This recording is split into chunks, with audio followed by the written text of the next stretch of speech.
Donc ce que je me propose de faire, alors n'hésitez pas d'ailleurs à m'interrompre, mais parce que je vais peut-être pas forcément vous voir à l'écran parce que j'aurai mon fichier de notes, sous les yeux, donc n'hésitez pas à prendre la parole et Isabelle, toi la première si besoin.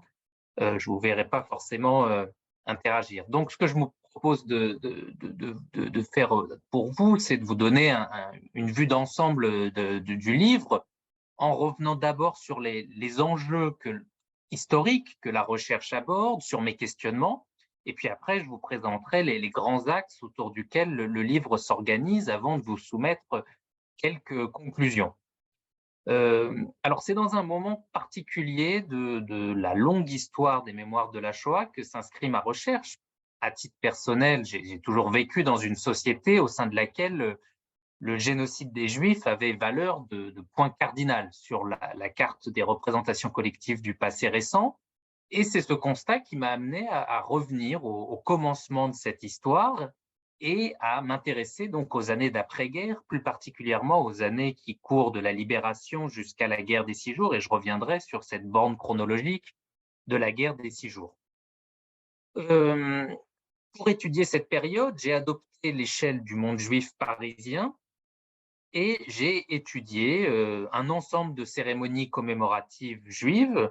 Mon corpus rassemble environ 700 rassemblements, en me plaçant au croisement donc de l'histoire des mémoires de la Seconde Guerre mondiale et de l'histoire des Juifs de France dans ses dimensions sociales, culturelles, politiques et religieuses. Dans le cadre de cette recherche, je définis les commémorations, c'est un terme polysémique, comme des rassemblements publics qui assument explicitement une fonction commémorative. Donc des rassemblements publics, c'est-à-dire des cérémonies, qui constituent un vecteur de mémoire. Par la cérémonie, on met de façon volontariste en scène, en mots et en gestes, des représentations du passé, et on le fait en effectuant 3 opérations. Il faut choisir des personnalités ou des événements qui sont jugés dignes d'être commémorés. Il faut choisir les lieux et les moments qui permettent la tenue concrète des cérémonies. Et il faut élaborer des rituels religieux, laïques ou de forme hybride. Mais plus largement, il faut garder à l'esprit que les commémorations, eh bien, ce sont des rituels qui ont un rôle vraiment central dans la fabrique d'un groupe, les Juifs de Paris, dans le cas qui m'intéresse.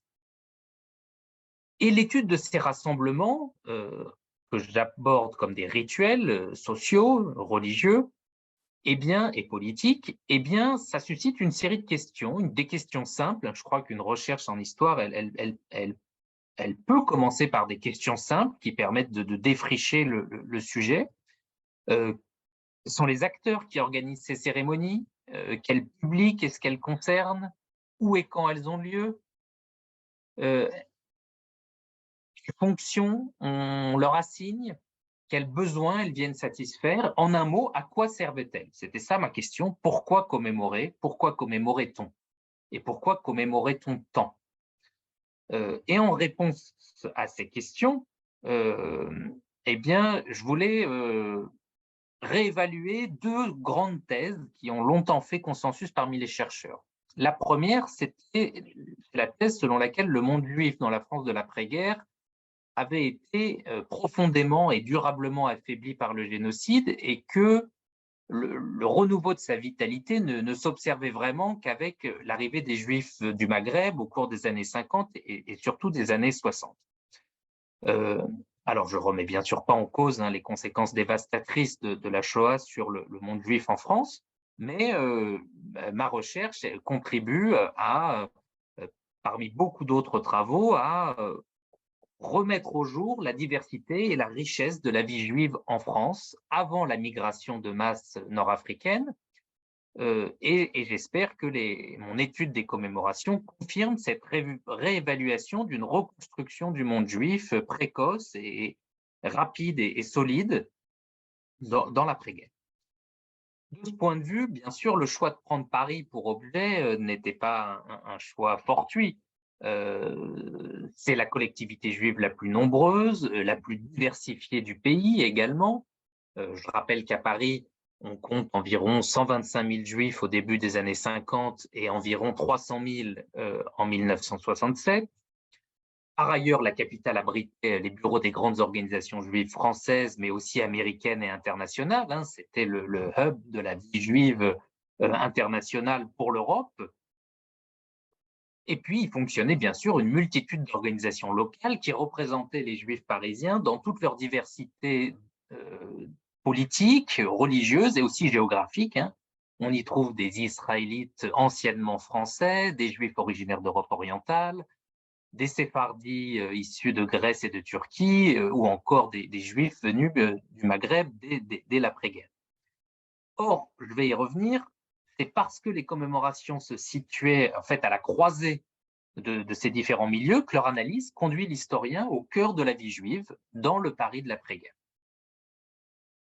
La deuxième thèse que je voulais revisiter, elle concerne l'histoire des mémoires de la Shoah.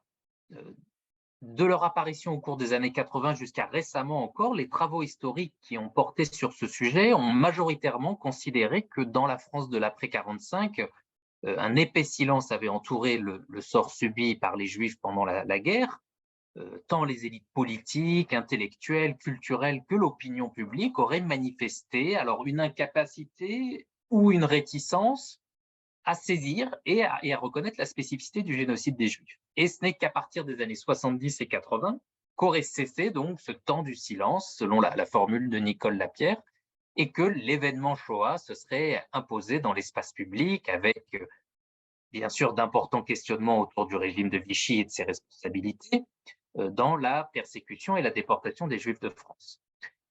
Dans le même temps, on a eu tendance à considérer que les Juifs avaient eux-mêmes participé à cette conspiration du silence, pour reprendre une formule qu'on utilise souvent, avec l'objectif de réintégrer la société française après des années d'exclusion, au prix donc d'un silence sur la période des persécutions. Et cette attitude aurait perduré, selon plusieurs historiens, jusqu'à la guerre des 6 jours, qui aurait vu la mémoire juive se réveiller, hein. C'est une métaphore, la métaphore du réveil de la mémoire qu'on retrouve souvent.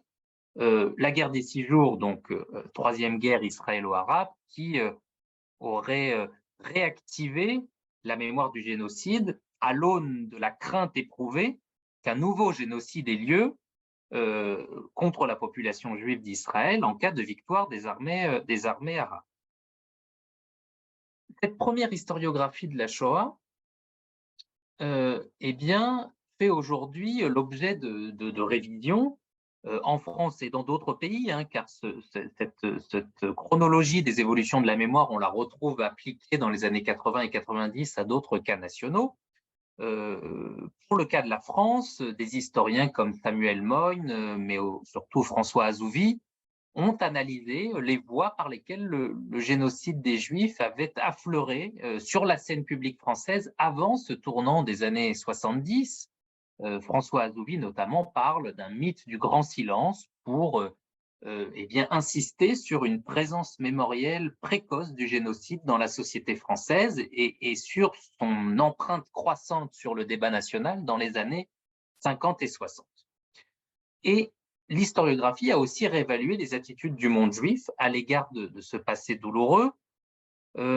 Alors, il y avait déjà eu des travaux anciens hein, sur ce sujet. Je pense bien sûr à la thèse d'Annette Vieviorka, Déportation et génocide, qui montrait hein, que les Juifs de France avaient pris en compte la mémoire de la Shoah précocement.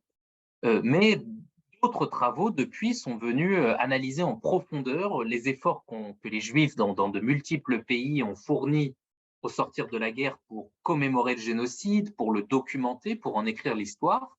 Et c'est dans le cadre de ce renouvellement historiographique que je m'inscris pleinement pour affiner notre compréhension des réponses mémorielles que les Juifs de France ont apportées donc à la Shoah avant ce supposé tournant de 1967. Je crois de toute façon que pour ce qui concerne les représentations du passé, les choses évoluent de manière beaucoup plus graduelle que ne le laisse penser l'idée d'une guerre des 6 jours qui fait tout d'un coup surgir une mémoire. Euh, alors, ça, c'est la toile de fond de ma recherche, cette question sur le silence. Mais ce n'est pas le seul objectif que j'ai poursuivi, d'une part parce que je ne voulais pas me contenter de contester la thèse du silence, parce que je crois que cette période de l'après-guerre, elle se caractérise par une coprésence de la parole et du silence. C'est l'historien britannique David Cesarani qui dit qu'il faut étudier pour l'après-guerre le phénomène par lequel l'Holocauste, pour reprendre le terme qu'il utilise, était simultanément présent et absent, en fonction des acteurs qui s'exprimaient à son sujet, en fonction du public qui était visé. Mais surtout, il m'a semblé, en étudiant donc les travaux des historiens qui m'ont précédé, que même si les uns défendaient la thèse du silence pour aller très vite et les autres essayaient de la déconstruire, eh bien, il y avait tout de même des points communs, des présupposés entre ces deux écoles, avec à nouveau beaucoup de guillemets, et qu'il fallait que j'essaye de m'affranchir moi-même de ces présupposés. Parmi ces présupposés, eh bien, ou bien ces points communs, il y a ce que j'appelle le paradigme de l'émergence. C'est-à-dire que ces travaux étaient très focalisés sur une préoccupation qui consiste à dater l'émergence, le surgissement de la Shoah dans l'espace public en déterminant des tournants, des grands moments qui jouent un rôle de pivot. Alors, est-ce que c'est le procès Eichmann? Est-ce que c'est la 61-62? Est-ce que c'est la polémique autour de la pièce Le Vicaire en 63-64? Est-ce que c'est la polémique autour du livre Treblinka en 66? Est-ce que c'est la guerre des 6 jours en 67? Bref, on essaie de déterminer le moment à partir duquel le sort des Juifs pendant la guerre devient un événement fondamentalement distinct du reste de la criminalité nazie.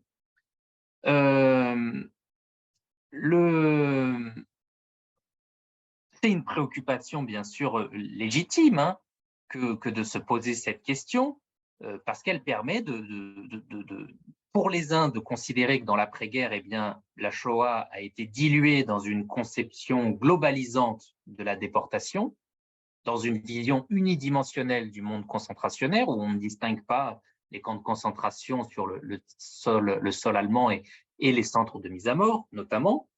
Pour les autres, ce questionnement a conduit à montrer que la singularité de l'expérience juive dans l'Europe sous domination nazie avait été prise en compte de manière précoce.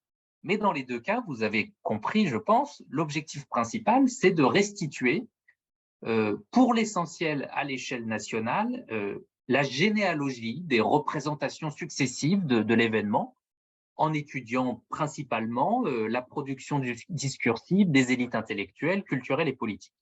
Or, pour moi, cette approche, elle a bien sûr produit des travaux fondateurs hein, sur lesquels je m'appuie largement, même si je peux manifester des désaccords sur certains points, ce qui est tout à fait normal. Mais pour moi, il y a quelques limites dans cette approche. Alors, d'une part, moi qui voulais travailler sur le monde juif dans une perspective interne à cette communauté, eh bien, à partir du moment où l'on constate que l'immense majorité des acteurs ont d'emblée su et dit que les Juifs avaient été ciblés de manière spécifique, avec une intention génocidaire, contrairement à ce qu'on avait dit, mais de manière vraiment trop rapide, il suffisait notamment de consulter les sources en yiddish hein, pour vite s'en apercevoir, eh bien, s'interroger sur le moment de l'émergence d'une compréhension de la Shoah dans sa singularité n'avait pas grand intérêt parce que pour les Juifs, elle est contemporaine de l'événement, la compréhension de la singularité de ce qu'ils sont en train de vivre. D'autre part, et de manière plus générale, le fait de privilégier l'étude des représentations du passé et des discours formulés à son sujet, ça peut conduire à une certaine désincarnation des faits mémoriels. Or, je pense qu'il faut toujours, quand on s'intéresse à la mémoire, étudier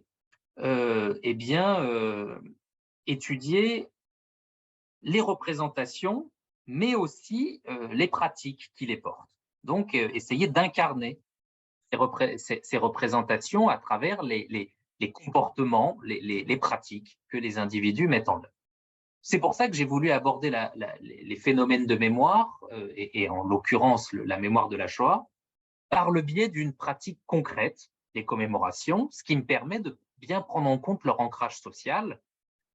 Et dans cette optique, j'ai essayé d'écrire ce qu'on pourrait appeler une histoire sociale d'une pratique culturelle, en me concentrant sur un groupe restreint, mais néanmoins très dense et composite, à une échelle intermédiaire entre le local et le transnational, parce que par certains aspects, je suis vraiment au ras du sol de la rue parisienne, et puis par d'autres aspects, je montre comment eh bien, ce monde juif parisien est connecté à la diaspora et à d'autres communautés juives à travers le monde. Euh, et j'essaye de m'approcher au plus près des acteurs, de leur stratégie, de leurs émotions, de leurs interactions, pour voilà, saisir une pratique mémorielle dans son épaisseur sociale, en l'observant avec le regard et les outils de l'historien, mais aussi en utilisant des concepts et des approches développées par l'ethnographie ou par la sociologie, donc pour voir la commémoration sous différentes facettes. Et c'est cette ambition qui préside à l'élaboration du livre et à sa structure, parce que ce que je constate, c'est que cette activité commémorative, dont je vais maintenant vous parler plus en détail, euh, dans le Paris de l'après-guerre, eh bien, en fait, elle se caractérise par une grande constance, hein, du point de vue des acteurs impliqués, des événements commémorés, des formes données au rassemblement, ou des débats qu'elle provoque. On ne peut pas distinguer de manière suffisamment forte plusieurs temps qui justifieraient d'adopter un plan chronologique. Donc, moi, ma recherche, je l'ai organisée de façon thématique, en insufflant des analyses chronologiques à l'intérieur de mes chapitres, et donc recherche thématique qui dit plusieurs thèmes, en l'occurrence 3 grands thèmes qui recouvrent les 3 dimensions qui caractérisent pour moi la commémoration. C'est tout d'abord considérer la commémoration comme un rituel sociopolitique, puis comme un vecteur de mémoire, et ensuite comme une ressource identitaire. Et c'est ces trois dimensions que je voudrais voir avec vous. Alors tout d'abord, j'ai cherché à me pencher sur la fabrique sociopolitique du monde juif parisien à l'aune de son activité commémorative. Donc je voulais voir ce que les cérémonies disaient de la vie sociale et politique juive à Paris. Et donc ça m'a conduit à me concentrer sur le jeu des acteurs impliqués dans les commémorations, et donc à privilégier, disons, l'histoire sociale et politique, de manière à mettre au jour la place centrale que les rituels commémoratifs occupaient dans la vie juive de la capitale française. Et pour ce faire, il importe avant toute chose de mettre au jour les grands éléments structurants de la collectivité que j'étudie, donc ces conditions démographiques, politiques, socio-économiques, tout ce qui a permis son redressement. Je ne rentre pas dans le détail. J'ai dû prendre en compte aussi d'emblée sa forte intraconflictualité sur fond de guerre froide. Et je vais partager un PowerPoint pour que vous ayez aussi quelques images qui vous donnent accès à quelques-unes de mes recherches. C'est bien, je pense que c'est bien le PowerPoint qui s'affiche. Donc là, vous voyez, par exemple, alors le congrès du journal de langue yiddish Neue Presse à l'Hôtel Moderne en 1947. Ce monde juif parisien est extrêmement clivé politiquement, notamment parce que eh bien, de nombreux juifs immigrés intègrent les rangs du communisme. Il fallait aussi prendre en compte la cohabitation au sein du monde juif parisien de différents milieux juifs, par leurs origines, par leurs particularismes sociaux, religieux et culturels, mais surtout insister sur ces divisions idéologiques et sur la coexistence de différents sous-groupes au sein de la judaïcité parisienne. Ce sont vraiment les 2 traits qui marquent le plus profondément l'activité commémorative juive après-guerre, puisque eh bien, les manières de commémorer sont très, très dépendantes de ces conflits politiques et de ces divisions culturelles.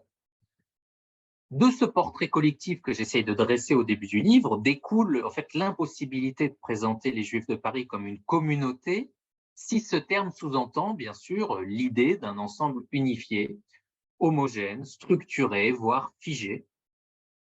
Et même si les notables de la commémoration entendent faire communauté autour du souvenir des morts, je ne pars pas du principe que les Juifs forment une communauté au sens sociologique du terme. Je préfère utiliser la notion d'archipel.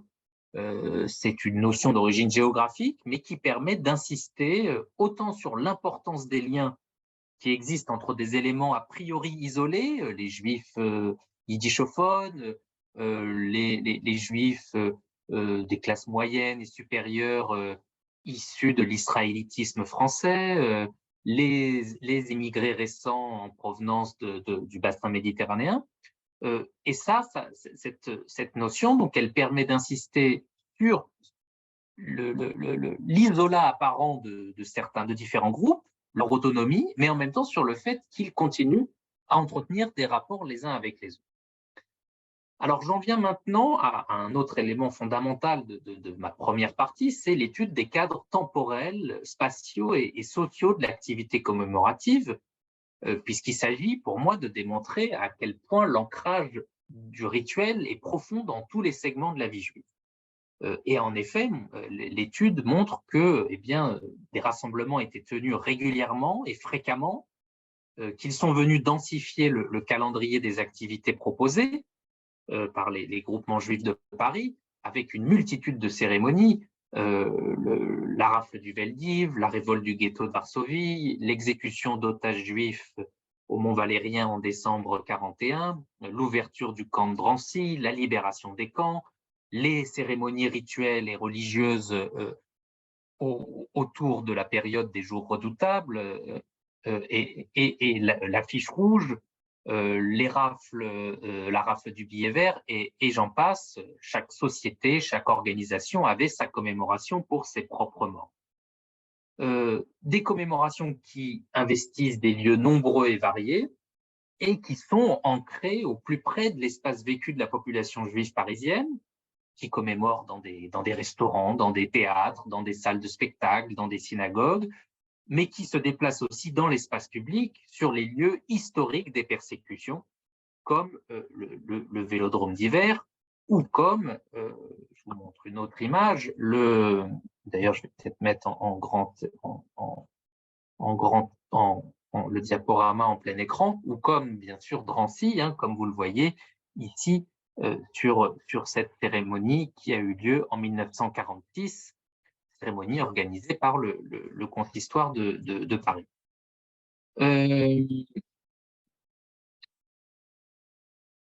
Ancrage donc spatio-temporel, mais aussi enracinement social de cette pratique, puisque j'observe la constitution de ce que j'appelle des cercles commémoratifs, au contact de sphères sociales très variées.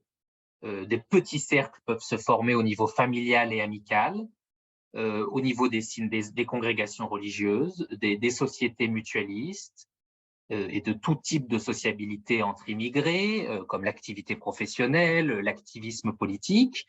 Je constate aussi qu'un très grand nombre d'acteurs se sont mobilisés derrière, sur et devant la scène commémorative, parce qu'il faut distinguer les officiants qui mobilisent des savoirs, des compétences différents, des chazanim, des rabbins, des artistes, des dirigeants communautaires, des non-juifs invités, on en reparlera.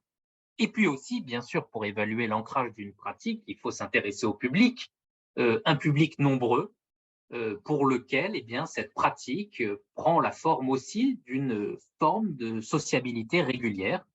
Alors, je ne peux pas rentrer dans le détail sur les chiffres, mais par exemple, au cimetière de Bagneux, le dimanche entre Rosh Hashanah et Yom Kippour, c'était 10 à 15 000 personnes qui pouvaient se réunir. Donc, rapporté au nombre de juifs dans Paris, au début des années 50, ça veut dire qu'une personne sur 10 dans la communauté juive de Paris, dans le monde juif parisien, se rend à Bagneux. C'est énorme, en fait, comme taux de participation au rituel commémoratif. En outre, ces rassemblements donnent l'occasion de réaffirmer alors une hiérarchie sociale interne au groupe. Les notabilités exposent leur prééminence dans le rituel. Les hommes affirment leur position dominante par rapport aux femmes. Il y a une répartition genrée des fonctions dans la commémoration qui donne la part belle aux hommes. Les aînés signifient aussi aux plus jeunes, pour ce qui concerne les rapports entre générations, que eh bien, euh, les plus jeunes sont dans une position d'écoute de leurs anciens pour comprendre ce qui s'est passé. Donc, vous voyez que, eh bien, on peut conclure que la commémoration a joué un rôle extrêmement important et même prépondérant dans la vie juive à Paris. Ce n'est pas tous les juifs qui sont concernés par cette pratique, mais c'est un moment fort, ça c'est indéniable, sur l'agenda des organisations juives, et c'est, je pense aussi, une instance fondamentale dans la fabrique du groupe. Mais c'est une pratique qui ne se fait pas dans un esprit de concorde. Au contraire, ces rassemblements, ils occupent aussi une place centrale dans la vie juive parisienne parce qu'ils génèrent ou parce qu'ils cristallisent des conflits marqués du saut de querelles idéologiques entre donc les acteurs impliqués dans l'organisation des cérémonies, et j'accorde une importance considérable à cette dimension hautement conflictuelle, parce que, comme je vous l'ai dit, le monde juif parisien après-guerre, il est travaillé par des tensions très fortes sur fond de guerre froide, d'engagement d'une partie des juifs de la capitale dans les rangs du communiste, versus des sionistes, des bundistes, des religieux. Et dans ce contexte très clivé, eh bien, on a une scène commémorative qui devient un terrain d'affrontement idéologique, qui devient une instance de politisation du souvenir. Les acteurs n'arrivent pas à s'organiser, donc vous avez chaque année 3, 4, 5 commémorations du ghetto de Varsovie, parce que le souvenir de la Shoah est tellement important qu'on ne peut pas le compromettre par des concessions faites à des ennemis politiques dont on estime qu'ils sont des ennemis du peuple juif. C'est comme ça que les sionistes perçoivent les communistes au début des années 50, alors que eh bien, l'antisémitisme en URSS et dans les démocraties populaires eh bien, inquiète très fortement les juifs de France. Le procès Slansky, la lutte contre la dissolution du comité juif antifasciste, toutes ces informations, le procès des blouses blanches, tout ça, ça arrive aux oreilles des juifs de France. Et donc, dans ce contexte, on a quelques organisations qui essayent de faire l'unité, le Consistoire central, le CRIF, le Mémorial du martyr juif inconnu, inauguré en 1956, mais ils n'ont des résultats que très limités parce qu'eux-mêmes, en fait, ne sont pas dénués de parti pris politique. Ces trois instances sont très défavorables au camp communiste. Et donc, eh bien, je termine la première partie de mon livre par la mise en exergue d'un trait structurant de l'activité commémorative juive parisienne, c'est que les promoteurs de l'hommage aux morts estimaient que celui-ci devait échapper aux controverses partisanes, n'ont de cesse de le dire, mais in fine, eh bien, la commémoration devient un espace extrêmement propice à l'expression et même à l'exacerbation, parce qu'on parle de quelque chose de sacré, à l'exacerbation des conflits qui en opposent donc les différents segments du monde. Alors, je vais essayer d'accélérer un petit peu. Isabelle, tu me diras peut-être le moment où il me reste 5-10 minutes pour que je ne dépasse pas trop. Dans la deuxième partie du livre, ce que je veux montrer, la deuxième partie qui donc présente la commémoration comme un vecteur de mémoire, c'est montrer que derrière cette idée de vecteur de mémoire, il y a trois fonctions mémorielles que les organisateurs assignaient aux cérémonies. La première, et c'est l'image qui donne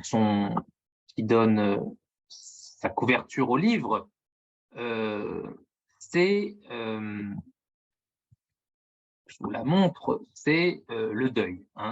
Cette image, alors, m'intéressait pour la couverture parce que déjà, elle place le deuil au cœur de l'ouvrage, deuil que l'on devine sur le visage de la dame au premier plan, mais je trouvais aussi intéressant avec cette image de voir que dans une même cérémonie qui a lieu à nouveau à Drancy dans les miettes après-guerre, eh bien, des gens assez différents se côtoient.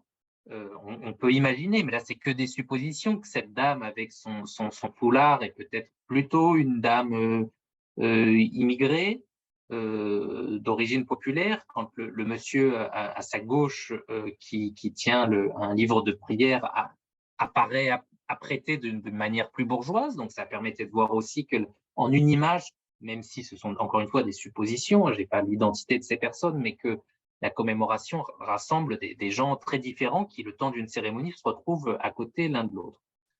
Donc le deuil comme élément central, alors là, il est exprimé sur cette photo d'une commémoration bundiste de la révolte du ghetto de Varsovie par la tenue noire, bien sûr, que porte cette femme qui vient chanter, ce qui permet de préciser ce que je disais tout à l'heure sur la répartition genrée des fonctions dans la commémoration. Hein. Les hommes se chargent des discours, de la mise en récit de l'événement commémoré, des leçons morales, politiques que l'on doit en tirer, quand on laisse aux femmes eh bien, l'expression des sentiments, des émotions à travers la partie artistique dont est dotée beaucoup de cérémonies. Une commémoration qui a donc une dimension hautement émotionnelle, qui entretient des liens très forts avec les impératifs du deuil individuel et collectif, parce que cette commémoration, c'est d'abord un rapport public aux morts, et le deuil travaille l'espace-temps de la cérémonie, travaille la ritualisation, et permet aussi d'inscrire les expériences individuelles du deuil dans un cadre collectif.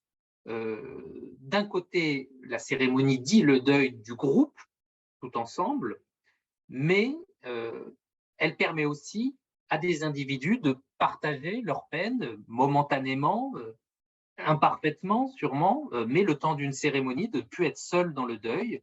Et ces cérémonies, c'est très impressionnant à lire dans les comptes rendus qu'on trouve dans la presse juive et surtout dans la presse yiddish, sont saturés de pleurs, de sanglots dans le public, parfois dans la bouche même des orateurs, avec aussi des phénomènes de décompensation des gens qui ne supportent pas l'épreuve de la commémoration, ce qui conduit d'ailleurs certainement à l'évitement de ces rituels par certaines personnes trop affectées par ce qu'elles ont vécu et ce qu'elles ont perdu. Ça, c'est la première fonction mémorielle, donc l'expression du deuil. La deuxième, c'est bien sûr la mise en récit. La commémoration, elle dit le passé tout en l'actualisant. Donc les orateurs n'ont de cesse de préciser la spécificité du génocide des Juifs par rapport aux autres aspects de la criminalité nazie, les manières dont les Juifs ont fait face à leurs bourreaux, avec une insistance forte sur la résistance, qui se comprend notamment dans le contexte de l'après-guerre, qui valorise beaucoup la résistance aux nazis. Mais il y a aussi une acceptation, même parfois une valorisation de la condition victimaire, du fait d'avoir été impuissant. Et en cela, en fait, la commémoration, par le discours qu'elle tient sur le passé, elle sert de caisse de résonance à des discours qui s'expriment dans des livres, dans la presse, qu'il s'agisse de rendre hommage aux disparus de façon quasi rituelle, en redisant les mêmes mots chaque année, qu'il s'agit de dire le récit de leur courage et de leur souffrance, mais qu'il s'agit aussi, à travers ces récits, de réaffirmer son engagement partisan, hein, parce que eh bien, les discours entretiennent aussi de la conflictualité politique par la manière dont ils disent les événements. Les communistes vont raconter la révolte du ghetto de Varsovie de manière différente des sionistes et des bundistes, parce qu'ils vont insister, alors les uns et les autres vont insister sur leurs militants et leur participation à leurs militants à la révolte, mais il y a aussi, bien sûr, des leçons différentes qui en sont tirées. Pour les communistes, la révolte du ghetto de Varsovie est la conséquence de l'espoir déclenché par Stalingrad. C'est une interprétation bien sûr contestable. Pour les sionistes, c'est l'avant-poste du combat pour la création d'un État juif. Bref, vous comprenez que chacun s'approprie l'événement selon sa grille de lecture politique.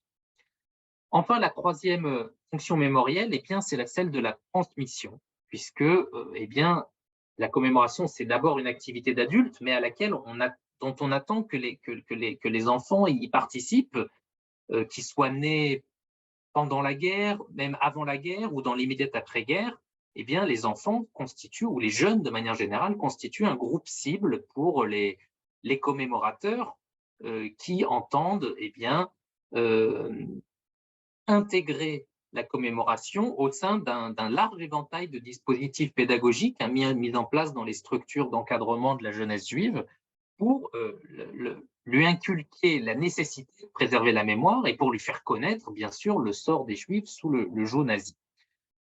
Alors, ce faisant, une de mes hypothèses, là, qui devrait être euh, étayée par davantage d'entretiens que ceux que j'ai faits, j'en ai fait quelques-uns, mais ce n'était pas la source principale pour cette recherche, mais on peut se demander si, pour tous les enfants et les adolescents qu'on a amenés aux commémorations, notamment dans le cadre de leur mouvement de jeunesse, eh bien, ça n'a pas pu pallier le manque d'échanges sur la Shoah au sein des familles. Justement, ce silence qui pouvait régner dans les familles a pu être pour partie contrebalancé par les évocations de la Shoah dans la sphère communautaire. Mais alors, d'une part, ça vaut pour les enfants à qui on faisait faire des activités juives, et deuxièmement, je reste convaincu que ce qui compte le plus pour la construction d'une mémoire individuelle, d'un rapport individuel au passé, c'est quand même davantage ce qui se dit, ce qu'on entend chez soi, ce qui se dit dans les récits familiaux, que ce qu'on entend de manière formalisée dans le cadre d'un mouvement de jeunesse auquel on va une fois par semaine pendant quelques années.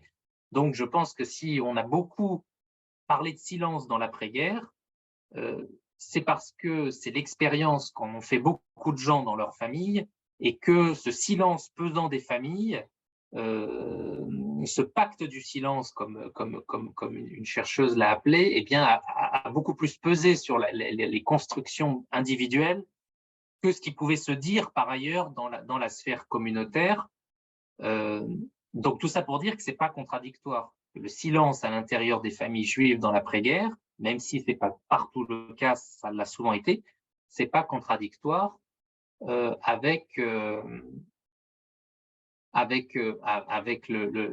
foisonnement commémoratif. J'ai même des gens qui m'ont dit, hein, avec qui je m'entretenais, qui commençaient par me dire « Ah non, l'après-guerre, on n'en parlait pas, c'était le silence, on disait rien ». Et puis après, quand je creusais, je découvrais que chaque année, cette personne participait sur scène avec son mouvement de jeunesse à la commémoration du ghetto de Varsovie pour faire une mise en scène de la révolte. Donc ça, c'était très intéressant. Je pense aussi que c'est par comparaison que, bien sûr, que l'après-guerre n'a rien à voir en termes d'intensité mémorielle avec ce que la société française a fait de la mémoire de la Shoah depuis les années 70, 80, 90 et jusqu'à nos jours. Donc, le comparatif pèse certainement en défaveur de l'après-guerre, mais ça ne veut pas dire qu'il ne s'est rien passé dans l'après-guerre. C'est ça l'idée. Alors, je terminerai avec la troisième thématique qui me permet d'étudier la commémoration de la Shoah, c'est cette idée de ressources identitaires. À travers les cérémonies, eh bien, trois pôles d'identification majeurs sont proposés aux Juifs de France, aux Juifs de Paris, la religion juive, la France et l'État d'Israël. C'est-à-dire qu'à travers les discours, à travers le choix des lieux et des moments, à travers la sélection des personnalités invitées, à travers le décorum, à travers le programme artistique, eh bien, on propose, les commémorateurs, les organisateurs de commémoration proposent aux Juifs de Paris des pôles d'identification. Donc, le premier, c'est la religion. La religion, qui est définitoire de l'identité juive, eh bien, on constate que la cérémonie, c'est une manière pour les Juifs de Paris d'exprimer leur rapport à cette religion, tout en montrant qu'elle exerce de moins en moins d'emprise sur leur vie et sur leur conception de la judéité. Et ça, je le vois en étudiant les discours des responsables religieux hein, qui cherchent à interpréter le génocide en l'inscrivant dans le temps long du martyrologe juif. Ces leaders religieux cherchent à promouvoir une commémoration qui serait strictement religieuse des disparus, en ancrant eh bien, les cérémonies dans les synagogues, en respectant des dates religieuses pour commémorer. Ainsi, le consistoire va instaurer une cérémonie le dimanche qui précède Rosh Hashanah et qui est un jour où l'on récite des slirot, hein, des prières pénitentielles. Or, cette approche religieuse de la commémoration, en fait, elle permet aussi de lutter contre une déprise de la religion parmi la population juive de Paris. Les leaders communautaires ont bien conscience que ce qui rattache encore souvent les Juifs de Paris à la foi et à la religion de leurs ancêtres, c'est le rapport aux morts. C'est-à-dire que c'est dans les rituels liés au deuil, liés à la mort, sont souvent le dernier point d'attache. Et donc, face à la mort de masse, il y a effectivement, alors je le dis sans ironie, ni sans mauvais esprit, mais aussi une carte à jouer. C'est-à-dire qu'on voit clairement des représentants du consistoire qui essayent de pousser les Juifs de Paris à revenir à la religion en les incitant en premier lieu à commémorer leur mort, en les incitant à créer des fondations, en les rappelant à leur obligation morale de commémorer leur mort selon les pratiques religieuses des disparus. Et puis, il y a des situations dans lesquelles l'activité commémorative des laïcs, par exemple des immigrés communistes, bouddhistes, eh bien, se heurte aux exigences des religieux. Parfois, la commémoration oppose une religion représentée par le consistoire, notamment, qui est soucieuse eh bien, de porter la mémoire des morts, et des acteurs qui eh bien, s'estiment aussi en droit de porter cette mémoire des morts, mais qui veulent s'affranchir de la religion. Donc concrètement, le consistoire est souvent mécontent quand eh bien, les organisations immigrées ou le mémorial du martyr juif inconnu commémorent la révolte du ghetto de Varsovie pendant Pessah, pendant une période où les manifestations de deuil sont prohibées. Donc vous voyez, ce genre de conflit révèle des choses très intéressantes hein, sur la communauté juive, sur son rapport au passé, à la religion. C'est pour moi, en fait, la commémoration, c'est un poste d'observation pour étudier le monde juif et ses reconfigurations dans l'après-guerre. Donc, deuxième référent, deuxième pôle d'identification, c'est la France. La France qui est intégrée dans les commémorations en invitant des personnalités non juives, en s'inspirant de pratiques de deuil et commémoratives non juives, et aussi en tenant des discours plus ou moins lignifiants, on va en parler d'un instant, sur l'histoire de la France pendant la guerre. Alors là, j'ai essayé d'adopter un peu une tierce position entre ce que l'on lit dans l'historiographie. D'un côté, on a beaucoup dit que les Juifs avaient choisi de réintégrer la nation française en silence et donc de ne pas aborder eh bien, les responsabilités du régime de Vichy. Donc de taire le rôle de l'État français. Et de l'autre, on a une autre historiographie qui a mis l'accent sur les failles qui sont apparues dès l'immédiat après-guerre dans l'identité franco-juive. Alors, pour moi, les commémorations, elles témoignent d'une identité franco-juive ou judéo-française encore harmonieuse, c'est-à-dire qu'on insiste beaucoup sur la francité des Juifs de France, sur le fait que les Juifs font pleinement partie de la nation française, et on demande à des non-juifs de venir le dire, hein, des invités politiques, des personnalités religieuses, chrétiennes, des intellectuels, mais en même temps, il n'y a pas de silence sur Vichy. C'est-à-dire, dénoncer Vichy, la responsabilité des collaborateurs, c'est un attendu de toutes les cérémonies, sauf que, une fois qu'on a dit ça, on se réserve quand même, on se garde quand même de tirer des conclusions trop vastes sur la société française. Là, il y a un discours très, très positif sur l'aide apportée par les Français aux Juifs.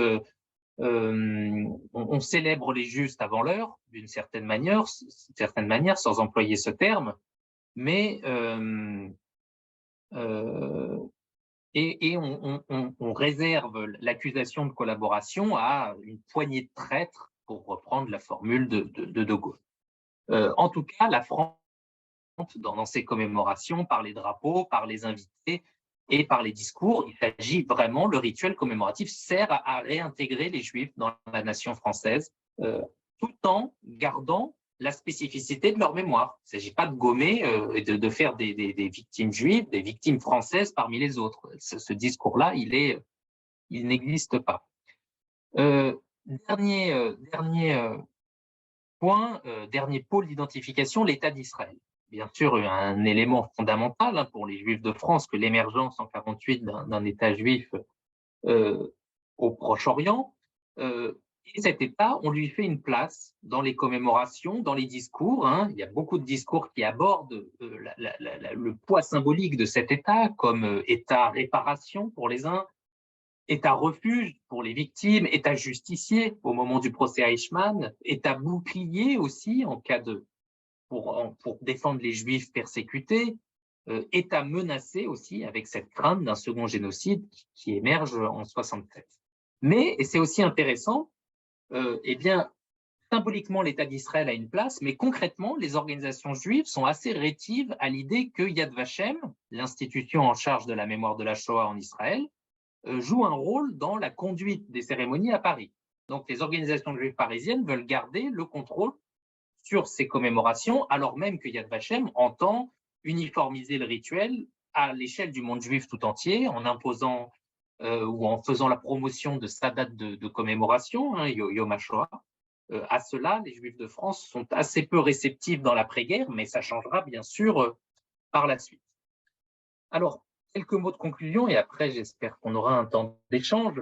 Ce que j'ai voulu montrer, donc, c'est la densité de cette mémoire de la Shoah. Dans l'après-guerre, c'est le rôle central des rassemblements commémoratifs dans l'élaboration de cette mémoire. Ces cérémonies sont vraiment la pratique mémorielle par excellence, parce qu'en fait, elles rassemblent tous les milieux juifs de Paris. Alors, pas avec la même intensité, les immigrés d'origine est-européenne sont les plus actifs dans ces cérémonies, mais même à leur cérémonie, ils invitent des représentants du consistoire, des représentants des Juifs issus de l'Empire ottoman et de Grèce, des représentants du judaïsme nord-africain. Donc, c'est une plateforme qui permet des échanges et aussi des conflits. Elle remplit de nombreuses fonctions, pleurer les victimes, le deuil est la fonction centrale, interpréter le passé, lui assigner un sens, le transmettre aux jeunes générations. Ça permet aussi de consolider le groupe commémorant, quitte à le consolider dans le conflit. Donc, les bundistes, les communistes, les sionistes, les religieux ont leur propre cérémonie. Et pour terminer, ce qui m'a semblé important, c'était de montrer vraiment que, au final, c'est autour de ces morts que cet archipel juif de Paris est revenu à la vie et s'est reconstruit. Donc que la mémoire de la Shoah est aussi au cœur de la reconstruction et de la fabrique de ce monde juif. Voilà, j'espère que je n'ai pas été trop long, Isabelle, et que Non.